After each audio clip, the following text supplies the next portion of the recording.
So today, we have here a shaved ice from Hawaiian ice. Hawaiian shaved ice. Meron daw, magkaibang flavor daw to. Ito is Hawaiian punch. Paano yung Hawaiian punch? Yeah.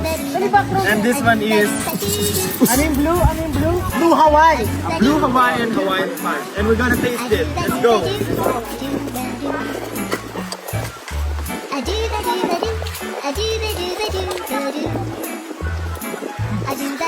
Tastes like ice.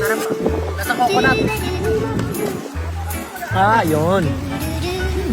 Wala namang kwenta itong straw.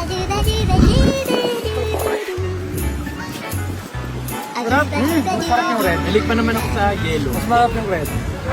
Kaso blue at red pa eh. O nga no. Ba't di sa yellow?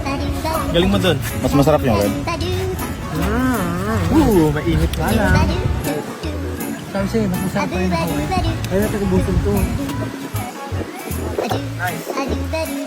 Alam mo yun, parang siya kano, yung ice candy ng kapit-sakit. Pero may aftertaste na coconut eh, no? Aray ko, sakit sa utak. May tweet.